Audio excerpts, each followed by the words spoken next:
Well, happy darn CultureCast Day, everybody. And Earth Day plus 1 day.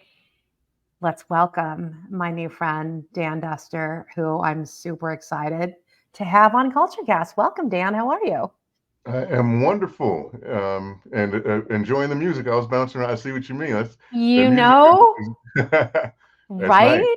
I have to shout out, I do this every time. A family friend and talented producer, his name is Julius Wilder. He's here in Nashville, threw that together. And I mean, I don't say that lightly because he gets the vibe of what we're trying to create. I think to remind everybody, the reason why I love chatting with industry leaders from across industries, it's about how do we help create communities and cultures where everyone can thrive.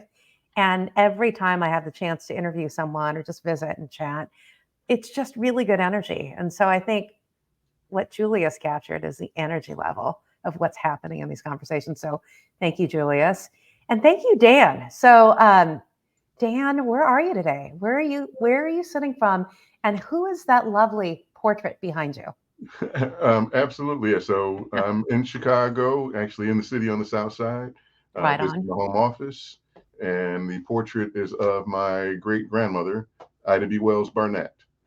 I love it. And actually, Dan, people may have connected the dots, although you and I were doing this backstage, on maybe how you and I got to know each other. Dan is the descendant, as you all see, of Ida B. Wells Barnett. And he also attended this amazing gathering of descendants of civil rights leaders in the US. And we all came together and had some pretty epic moments together, whether it was at the White House with Kamala, that amazing tour of the US Capitol. I recall like hanging with you and your sister for our private tour at the Smithsonian. And then, like, I'm just going to jump into it. And we had a fabulous dinner with the RFK Center for Human Rights. So, Carrie Kennedy and her board and the leaders. And Dan, you got up and just made a pretty epic speech. So, I'm going to just start there and let's talk about, your experience in Washington, D.C., what you recall from it. I know a lot of people want to understand through my eyes, but I think more importantly, like you as one of the descendants, right? Like, what was your Mhm. experience? Let's Oh, the talk about experience. that. It was incredible. And as I shared that night, I've got an uncle who used to say, "Oh, I spent about 7 days there one weekend." Um, so we were there for 2 days, but it felt like 7 or 8 days, and truly either meeting or reconnecting with old friends. As I shared with you, during the pre game here, it Yeah. was it was awesome. It was awesome to be with descendants of such greatness, and everybody was just cool. They were humble, good people, and so that was incredible. But yeah, I mean, going to the White House, and that was my second time going. My Yeah. sister and I went for the signing of the Emmett Till anti-lynching bill back in 22. But still an incredible experience, and like I said, to be around the people and to get the private tours that we did. So again, big shout out to you and Joshua and Kenneth for facilitating that happening. Is we had VIP status for 48 hours. It was absolutely amazing. Well, you mean you always have VIP status, and you also happen to have that in Washington, D.C. Let's not forget that. And yeah, amazing. I agree with you. I think, people have an idea. I think they even romanticize it a little bit in their minds about, well, what was that all about? And, I agree with you. I think people were good people, chill, very cool and humble, and really just open, like to get to know each other if they didn't already, as you said, new friends, old friends, and reconnecting with people. And I thought that was very cool. And I remember when you mentioned, and Michelle mentioned that you had been back to the White House in 2022 for the anti-lynching bill. Pretty phenomenal. I think you were there too. We were all chilling with Reverend Wheeler Parker, who, is the cousin of Emmett Till's. And so pretty wild hanging out there too and getting stories from him firsthand. But let's talk about you and let's talk about how badass for a minute your great grandmother is. Let's talk about her. Why should people know Ms. Ida B. Wells Barnett? Why should they know her? Um, so she's honestly one of the most prolific and impactful leaders, especially of the civil rights movement in American history, period. And I say that America tries to encapsulate the civil rights movement from 1954 to Yeah, 1968, but it went way before there and still going on right now. that's So, right. right. So her time frame, she was born in Mississippi in 1862, so born into slavery. But during Reconstruction, so her parents were both active members in the community and voted. So I mean, yeah, I'll say 3 minutes on her. Yeah, Yeah, of course. I could spend hours. But being born during Reconstruction, she grew up having rights, equal rights that white people had. Yeah. And so then, for those rights to be gradually taken away, between the Jim Crow laws and then the actual discriminatory laws, once you have something, have it taken away, I think that that's more impactful, more angering than never having it at all. And so the major things that she's known for are the anti-lynching crusade, but she did some other phenomenal things that were well ahead of her time. She initiated, so I guess in order, she was on a rail car in Tennessee and was Mhm. forcibly removed. She was in a ladies' car, and the conductor told her she needed to go to the smoking car, which was the black car. And Okay. ladies' car was the equivalent of a first class ticket. And she's like, Yeah. no, this is ladies' car. I'm a lady. And Ida was a very distinguished woman, as you can see in the picture. That was, Absolutely. average attire for her. So she sued after being forcibly removed. She sued the Tennessee Railroad and won. And unfortunately, that was later overturned, which again fueled her anger Mhm. and passion for justice. Um, she was a school teacher. She wrote about the disparity between the school systems, and this is in Memphis.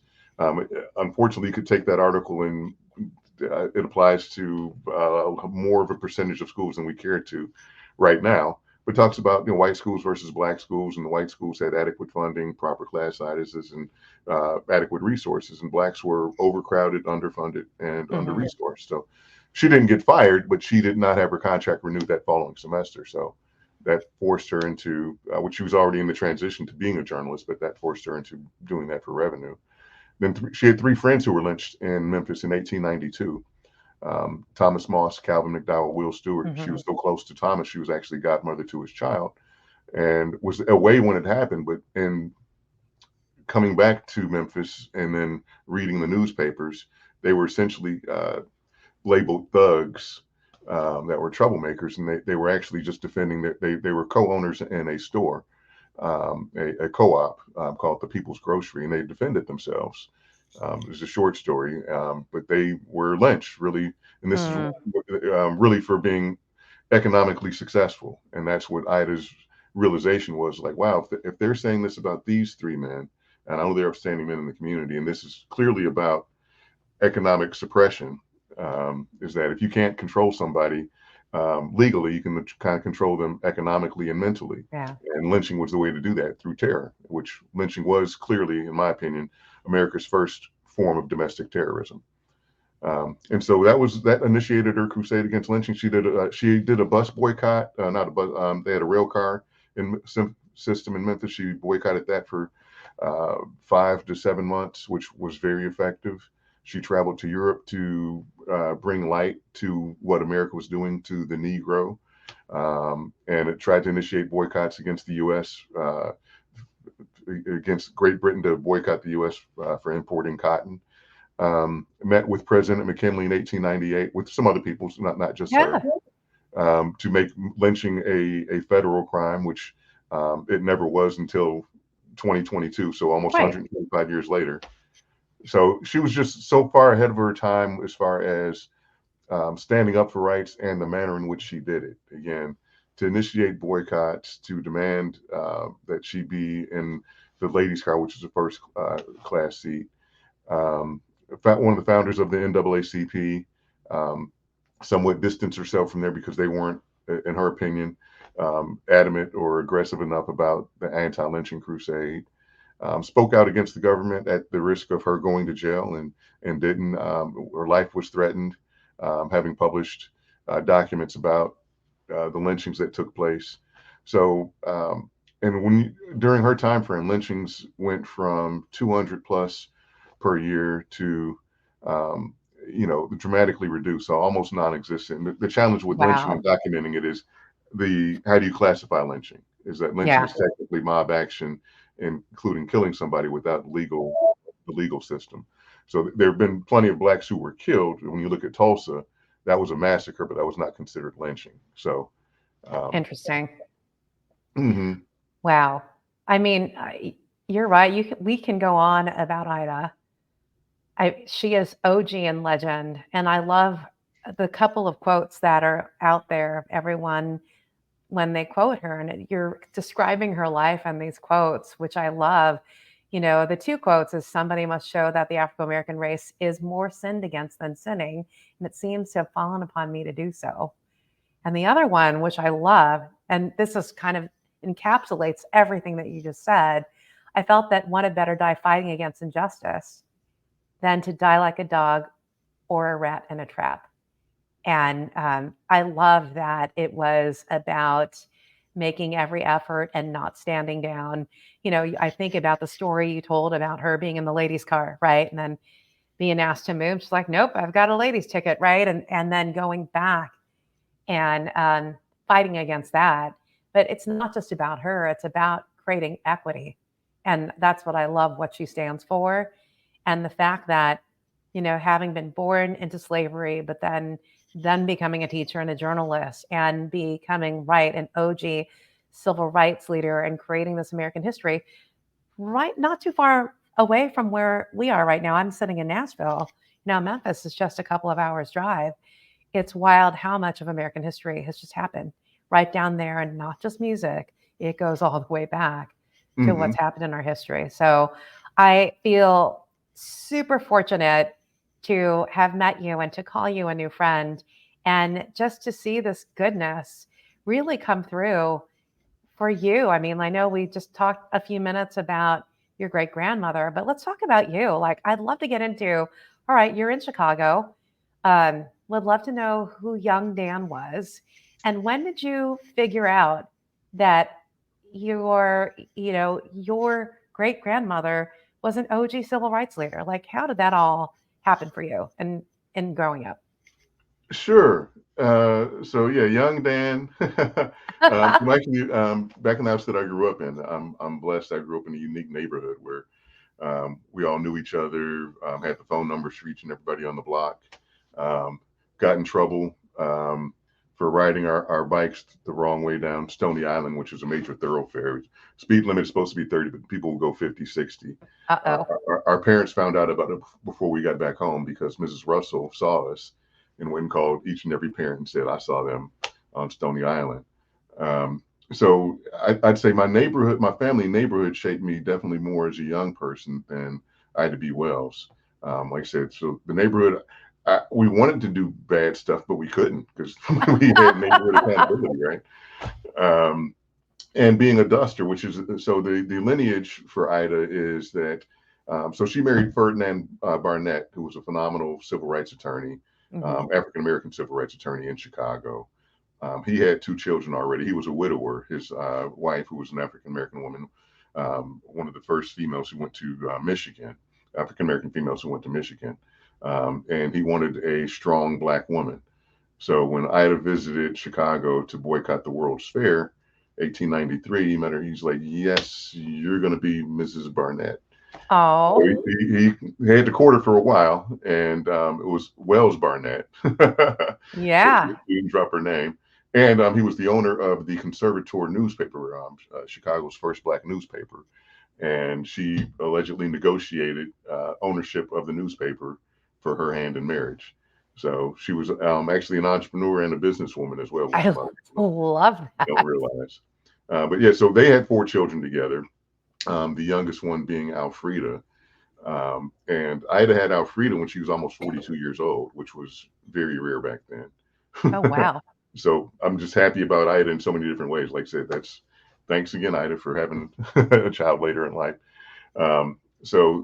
Alfreda married a guy by the name of Ben Duster, who, quick story on that. Ben Duster, Ida's child, Herman Barnett, went to University of Illinois, and one of the founding members for Alpha Phi Alpha fraternity on that campus. Um, Herman brought Ben back to Chicago, and they worked with his dad, Ferdinand, and Ben took a liking to uh, Herman's younger sister, Alfreda, which, any guys out there, college guys, know you don't want your college buddy talking to your younger sister. Nope. So fortunately, Ben was bold enough to do it, and they got married and had children. And so that's Alfreda had 5 children, one of them being Donald. Donald had 3 children, one of them being Dan. But all of my dad's generation in Chicago, you could only go to a handful of high schools. Being a black person, right? Again, Yeah. Chicago still was and is still very segregated. Um, so, but he and his siblings all were graduated either valedictorian or salutatorian. And so, being African American in Chicago, if you said Duster, people were like, "Oh, I know your mom." It's like, well, that's not my mom, but it's my aunt. If you tell her, it'll get to my mom. Yeah. So again, the name recognition and accountability and high standards really came from the name Duster, which according to my aunt, that the Duster name would not have been as prevalent without Alfreda being the descendant of Ida B. Wells and the values that Alfreda, Ida's Yeah. daughter, brought into that union. And so some of those values. So going back to how did it influence me? I would say not much as a descendant that I intentionally received as a Sure. descendant of Ida B. Wells until probably college or afterwards, where I started to read more about her. And then I was asked to do some speeches about her, for graduations and so forth. And that's when I really realized, like, wow, she's awesome. As with a lot of people in our history, we know Yeah. the 2 or 3 sentences that people talk about, and I knew a little bit more than that. But it wasn't until after college where I really read her autobiography that my grandmother produced or edited from Ida's journal. And that Oh, was, wow. yeah, so that was, a challenge to get published as well, which is another story for a different day. But that's when I became more aware of Ida and really was like, wow, she's a phenomenal woman. She's a phenomenal figure in our history who happens to be an African American woman. Yeah. I mean, and it also says a lot about, look, connecting to it or connecting the dots more directly, and then now owning that history. You think about Alfreda and you think about really the legacy that she created, and when you talk about the values that she instilled in your family, that obviously comes from your great grandmother. But I love that. So it's not like, I think for you just growing up, it's like, well, that's our family and this is what we've learned from our family and this is how we roll. Um, but then to connect to it as a young adult, in your 20s, in college and in your 20s, I think that's kind of where people begin to solidify their calling, right? Like, I think you were called to also help people understand history, but also to do something great for yourself. So thank you so much for all that history. And I agree with you on Chicago. I think you and I are around the same age. I remember the first time I ever spent some social time in Chicago. I was born and raised in Southern California in East LA. And then we moved to the suburbs for public education because it was really bad in Los Angeles. Mm-hmm. And I remember going to Chicago for the first time, like right after I graduated from school. And I thought, oh, I had this glamorous view of how diverse the city would be. And it was, depending on what neighborhood that you were hanging out in. I had no idea how segregated it was. And so that was just another lesson in my own young adult life of like, wow, this is everywhere. And while you might be in a certain community and see diversity and a certain kind of culture all around you, doesn't mean everyone's integrating or mixing together. And it's just a reminder of like even travel's good education, depending on where you are in the country. So in Chicago, have you remained in Chicago the entire time? Has that been home base for you? Or So have you? I spent Yeah. about 5 years in the DC area. Okay. I had a job with Coca-Cola, and they hired me in Chicago and said, there is no position for you here. There will be no position for you here. You can interview as thing. I mean, that was their business model. So I interviewed in Atlanta, didn't get that. Interviewed in the DC area and got that. So my home was in Arlington, Virginia. My office was in Columbia, Maryland. But Nice. I came back here in '01 to start my own business doing motivational speaking and coaching. Love it. And actually, that's legend too, to get hired by, at that time when you got the job. Coca-Cola is a big brand, and they've been known for hiring really great sales and marketing people. And so I'm not surprised, having been hired from them and living in the DMV area and then bringing it back. And then you became an entrepreneur yourself. So let's talk about that. So, how did you parlay all this amazing experience? And what was that decision factor to go, I'm going to go back and like do my own business, do motivational speaking? Say more about that. Sure. So my advice on being an entrepreneur is do as I say, not as I did. So I've been entrepreneurial pretty much all my life. I used to buy fireworks in Indiana and come back here and sell them to the neighborhood kids and unbundle them and sell them individually and so forth. Um, but yeah, so my degree was in finance, so I thought that's what I was going to do, and I did an internship in sales with IBM and fell in love with that. So I went from there. They went through a resizing and offered me money to leave, and I'm like, what? What? Yeah. What? Okay. So I'd never taken longer than a week vacation. I'd always had internships or whatever. So I never taken longer than a week vacation in my life. So I was like, cool, I'll take the money, take a vacation. I know I can get another job. So interviewed, got a job with Abbott Diagnostics, and that I worked out of my home. So I've worked out of my home pretty much since '92. Oh, wow. An experience is that when you're young, it's like, oh, you're working at the home, I'm coming through. It's like, no, Yeah. I'm working. I happen to be at home. So an education for both me and my friends on how to establish those boundaries. Um, and I actually was part owner of a coffee shop here in Chicago. So that was my, I say, first biggest entrepreneurial venture. It was supposed to be a cyber cafe.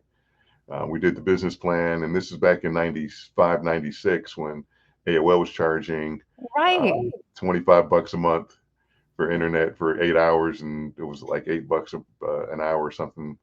And so our profit center was supposed to be the internet portion of it for people to pay for it, and we are going to train people how to use the internet. And just technology and the pricing changed so dramatically in those 2 years. We went out of business, and we only got about half of what we wanted to open the shop, which is it's just enough to fail.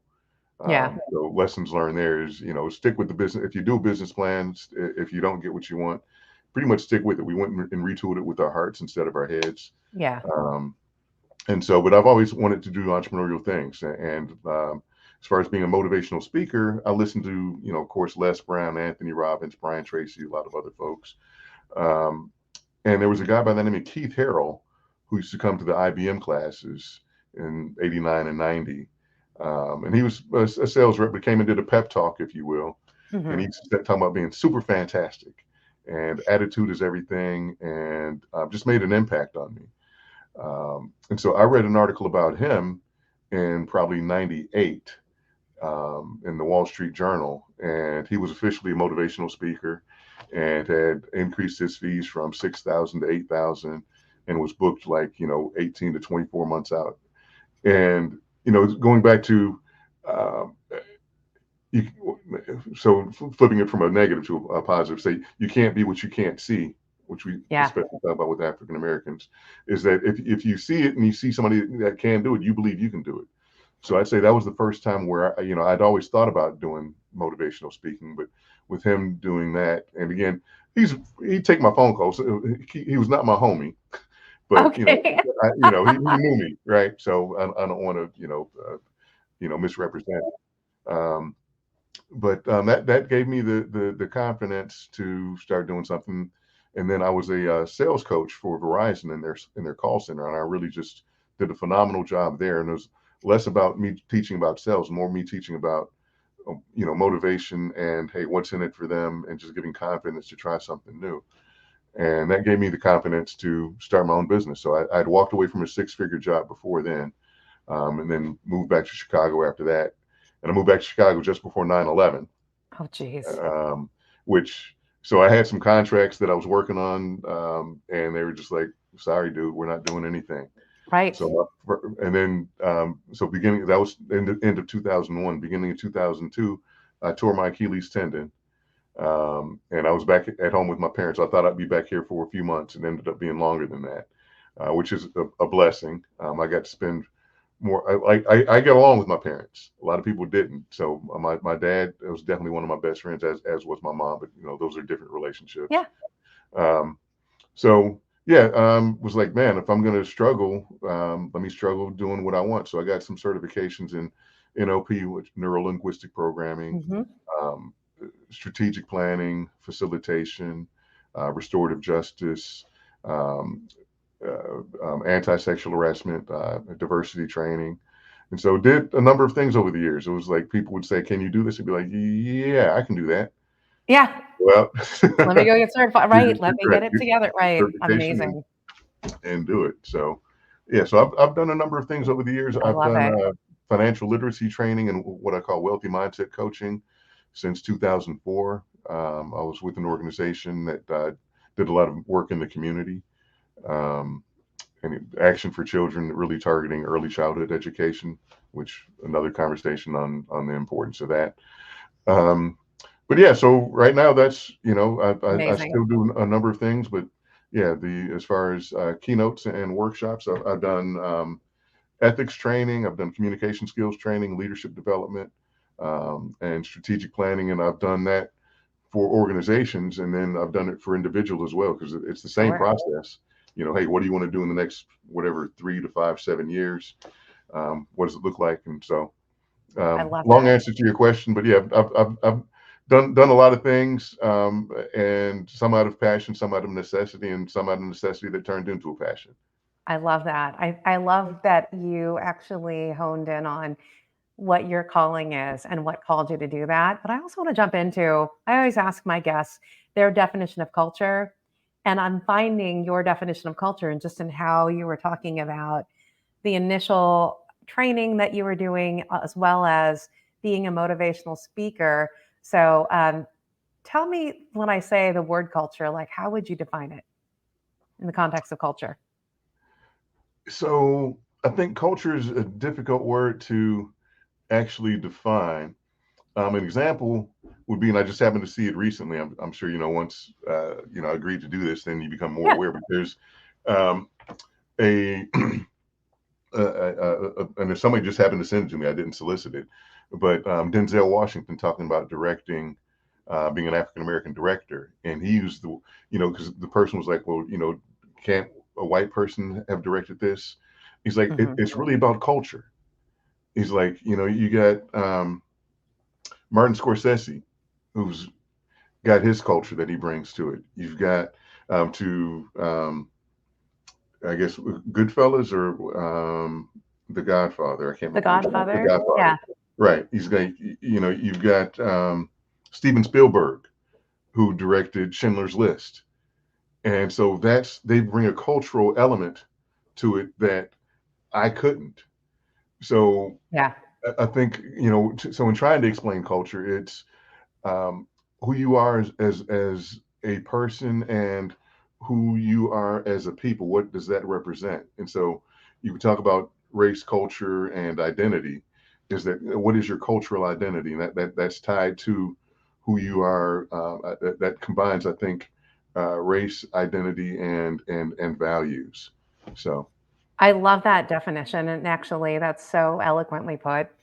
I was having this conversation, and I think you got to know him. He actually also attended our gathering in Washington, D.C. Derek Lunston, he's a CEO and well, actually, he's the chief culture officer of Life Guides. And he actually was so passionate about everyone coming together.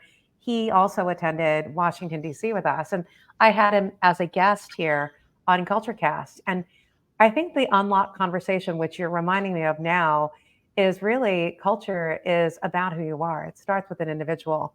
In order for someone to become a leader or influencer in a community, or in a organization, right? The culture of that community, the culture of that organization, it really starts with the individual. When you're telling stories about,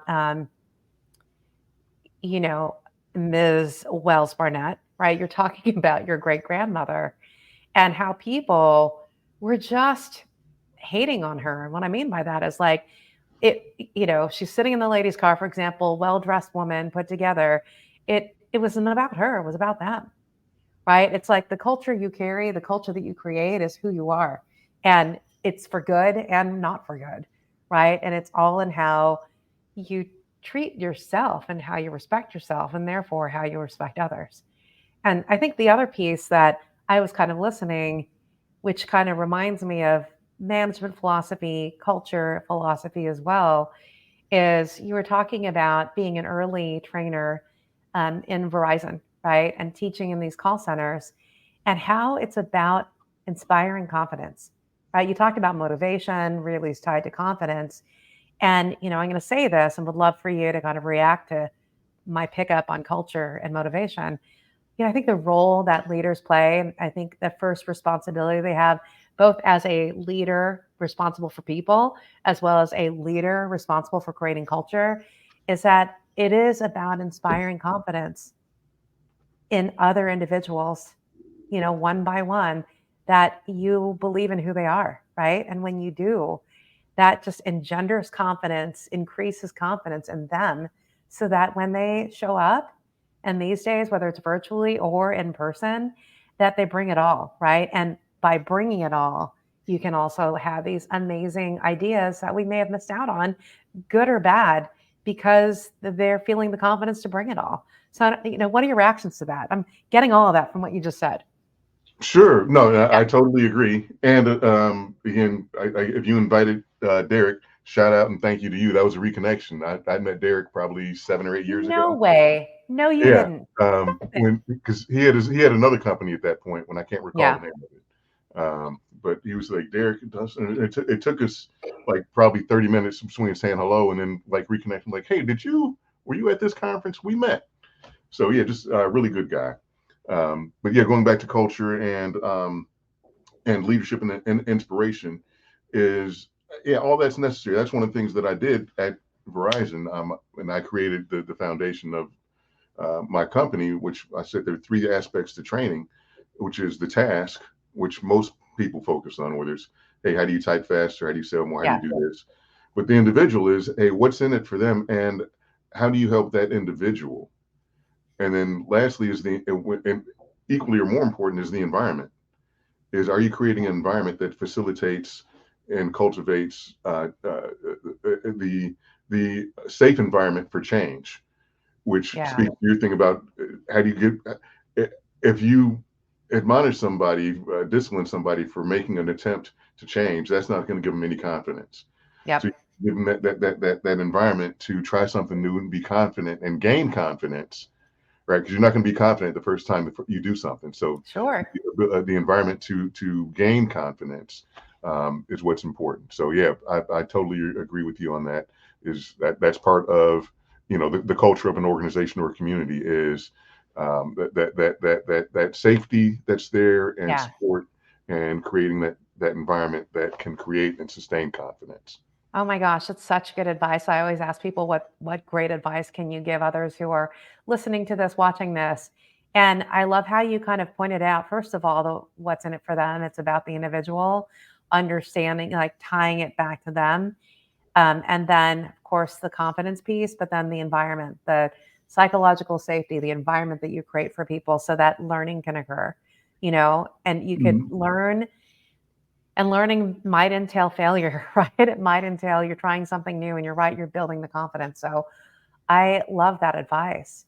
Now, when you and I connected after Washington, D.C., we were talking about a few things that you're doing in the name of Ida B. Wells and an idea that you had. I think there's this memorial foundation, but you also talked about some kind of leadership institute. Say more about, like, all right, you're creating your legacy, like, and with your experience and your passion for where you came from. But say more about, like, what are you working on now to continue your legacy and your family's legacy? Sure. So my dad's generation started the Ida B. Wells Memorial Foundation in the late Okay. 80s. Really as a way, people would say, hey, I want to help out, I want to contribute, how to do so they okay, well, let's do not for profit. So it's a foundation which of course can receive funds. A lot of people think that we give money or we get calls. It's like, no, we pretty much receive money, and then our main thing right now, my sister and I and another cousin or two kind of took the reins over in the late you know 2000s or early 20 teens, and started doing scholarships at Russ College, which is her Ida's alma mater in Holly Springs, Mississippi. And so we've been doing that now for this will be year number 15. Oh, wow. Um, and the tuition there is only about $6,000, and it used to be $1,000 scholarships to each of three students. Now we've expanded it because we've gotten a little more funding, so 1,500 for four students. So that's significant. About a fourth of their tuition. So that's the foundation. We still do things to promote, protect Ida's legacy. And one thing that I've done, if I do speeches on Ida, one of them being "Make Your Legacy Matter," Okay. um, which talks about everybody's got a legacy. It's how do you leave the legacy that you want, and we've got to be purposeful about that. I've had clients say, "Well, I have kids, I don't have much money, so I don't have a legacy." It's like, no, each and every one of us has a legacy. Each and every one of you I listening out there, agree. you've got a legacy. It's what Right. legacy, what impact do you want to leave? What mark do you want to make in your community, in the world? Um, and so that's important. So again, I've done a leadership development program, or what I call life readiness program, which really encompasses character education, leadership development for high school students, and brought it down to grade school students. I've done that off and on since '92. Haven't done it in a few years. Just funding for it is tough. So Hmm. um, I did meet a guy last year, yeah, a year and a half ago, that may have some funding to do it. So ideally, I'd love to start the Ida B. Wells Leadership Institute, Okay. and have different have the programming distinctly targeted for grade school, high school, college, and professional. Is that some of the values are absolutely the same, which another speech that I do would encompass at least half of the values, which is be wells, which is be wise with your choices, be excellent with your actions, live with integrity, lead with courage, and speak with passion. And those are things that she did. Is she made all of her choices wise, and not just about her. Like I said, she expanded any major problem that she experienced. She took it from her to her Yeah. community, right? So the train incident, she didn't go back and fight the conductor again. She sued the railroad, Right. right? For the boycott, in Memphis, she didn't, fight with the, she did a boycott. So to really think about what you're doing and be wise with your choices, and know that you've always got choice. To do something, not to do something, there's usually at least a third choice in there. Um, so to be excellent with your actions. When you look at Ida's writing, she was outstanding and really um, did her best. And that's a trait that was passed down to us: is do your best, right? You can't be the best, but you can always do your best. Yeah. So whatever you do your best at it. You're doing it anyway. Give it that little extra effort, and make it great versus good, or at least the effort great. And I know your limitations. There's some things that I can't do. I've got a great voice. You don't want to hear me sing. I can bop it, right? So there's, but whatever it is, do your best. Um, Live with integrity is, knowing what's right and doing what's right, even if you don't feel like it, and even if Hmm. nobody's looking. And something that I talk to, especially youth, about all the time. The other component of the integrity is doing your best and giving the best in order to get the best. Is, to me, that's part of life's equations. You can't expect the best out of life if you're not giving the best to go into it. Totally. So you got to do your best and give your best in order to get the best.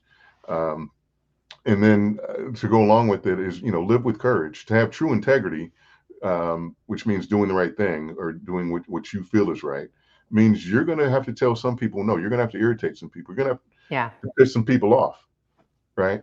Right. And you have to have the courage to do that, to stand your ground. And that's what I talk about in leadership. We often consider leadership as the ability to lead others, which is definitely part of it. But it starts with the ability to stand on your own and say, "Here's my Hmm. values. Here's what I'm sticking to."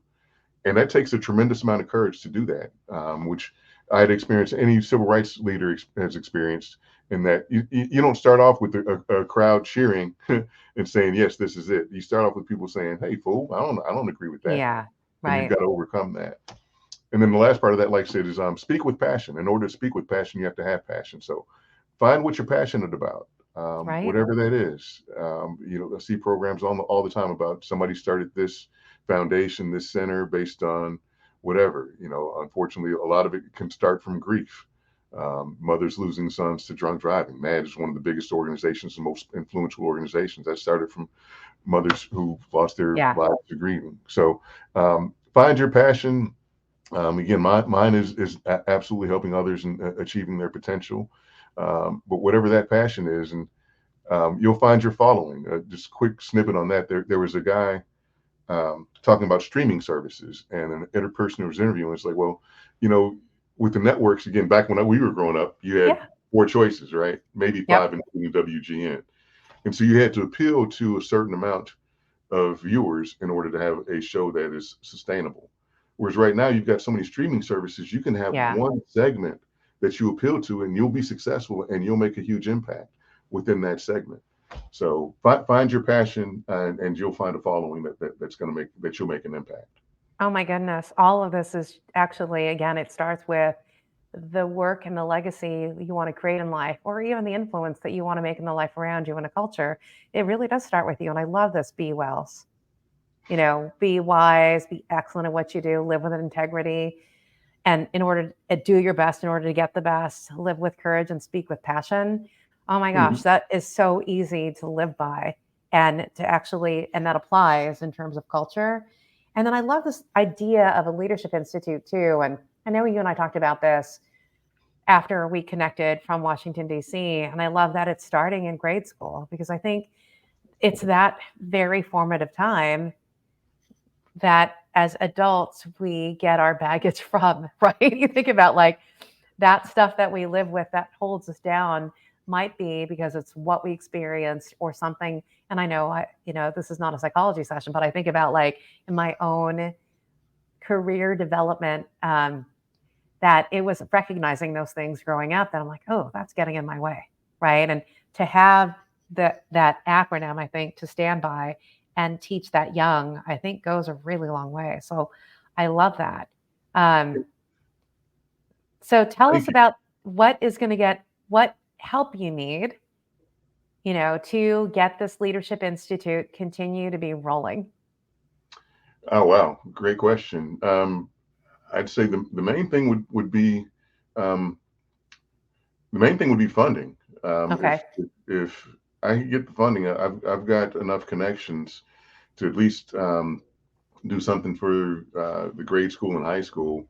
The college and professional, I think I could do a decent amount to cultivate my own network there. But yeah, funding in order to do it is, and again, that's the challenge is sustainable funding, right? And that Yeah.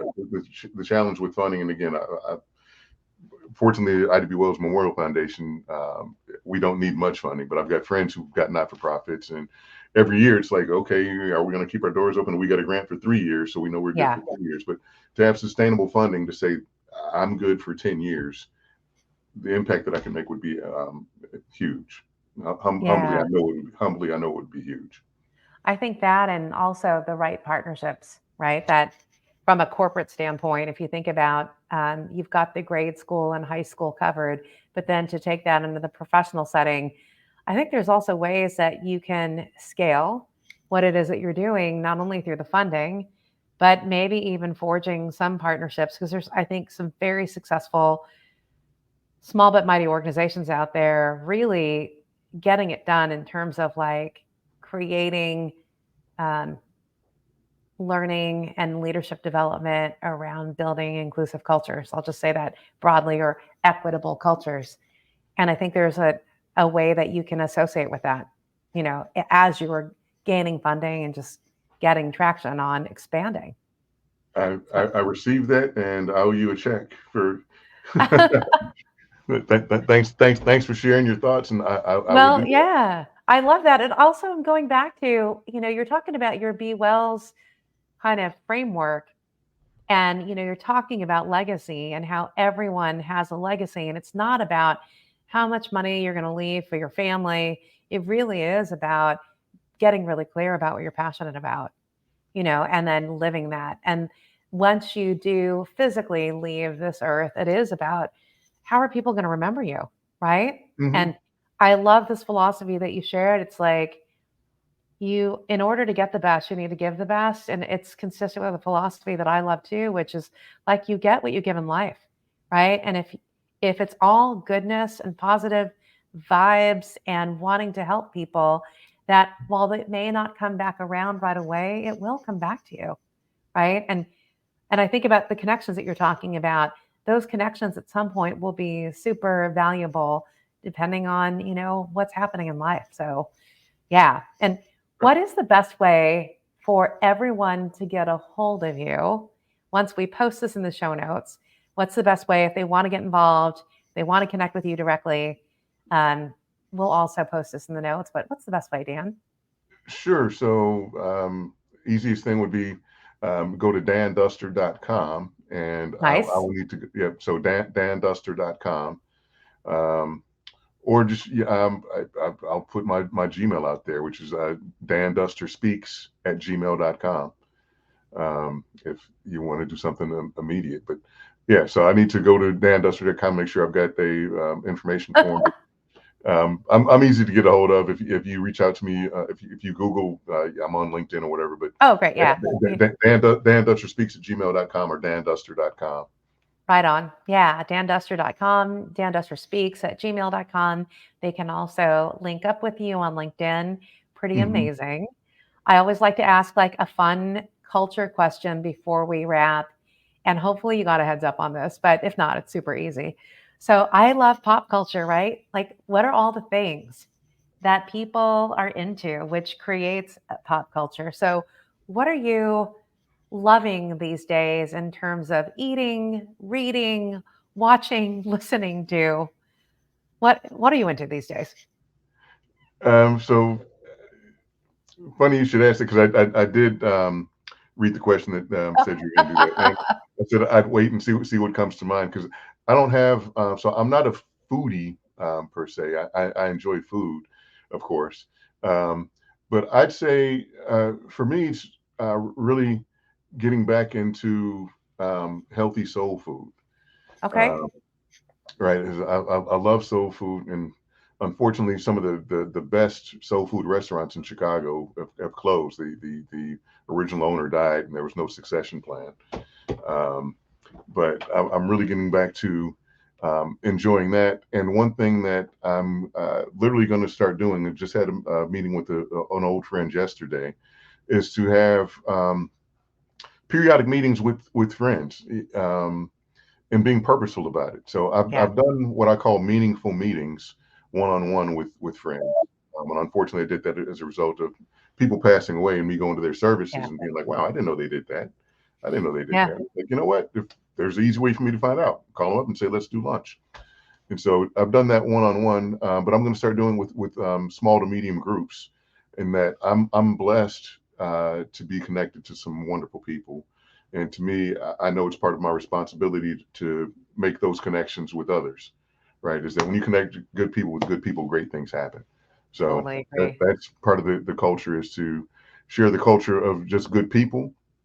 Again, like I said, as we talked earlier, culture can have different definitions, and in this community that I'm trying to cultivate, it's really about good people, good energy, and it's independent of your profession or your passions or whatever. Just, hey, good people, let's get together and enjoy each other's company, and hopefully make some new connections. Well, I love it. I think it's totally why there was such an affinity when I met you. I mean, I think about my own calling, and it is about profoundly and joyfully connecting people to one another in service to creating opportunity, period. And like, it's a joy to do that. But it's also profound when you bring people together. I agree with you. You bring good people together and great things happen as a result of it. So right on that. And then, yeah, I'm going to want to know your list once you figure out where all the healthy soul food and, that hopefully coming back, into the neighborhoods and the community where you live. That sounds amazing. Like we want to know. Hungry Okay. minds want to know. Hungry appetites. Yeah, So amazing. we'll see. That's another thing I want to do, and I'll speak it into existence is develop a network for Black businesses and or those that positively serve the Black community. Is that oftentimes I think, especially as African Americans supporting Black businesses, there may be a sense of compromise. Like, I know the service is not going to be as Yeah, good, and I really want to eliminate that. So I've got the site which I need to cultivate, but it's qualityblackbiz.com. And so that I just thought about saying that right now. So you can be my great. accountability partner and whoever else out there. Is that I'd really like to launch that and be able to support, the culture of Black businesses and those that positively support the Black community. Because just because you're a Black business does not mean that you're supporting the Black community, and Yeah, because you're not doesn't mean that you can't or you're not. So that's one thing that a legacy that I'd like to leave as well is being able to better support communities or businesses in our community. I love it. I think it's just a through line for you. Your legacy out there is about spreading goodness, whether it's one on one, inspiring confidence in others to have a motivation to go do their thing, and then just supporting success in others. So I don't know how else to leave it other than you're amazing. And thank you Oh, so much for well, like thank joining you. me on this conversation. And No, thanks so much too for the insight on your great grandmother. It's really cool to hear the stories from your perspective. Based, I know it's all history, but hearing it from the oh, OG of the OG is amazing. by all means, my pleasure. And Marissa, you were absolutely amazing. Thank you for what you do. Please keep doing it. I can't believe an hour has gone this quickly. It's catching up with an old friend. So I appreciate you. Exactly. I Thank love you. it. I appreciate you and everybody. Thank you so much for joining us. I think the name Duster, of course, will sound familiar, not only if you're from the Chicago area, but then Michelle Duster. We had to reschedule for technical difficulties. That won't be until June 24th. So hopefully you can all join us then. And then we've got some other amazing guests coming up next month in May, which I will post about on LinkedIn.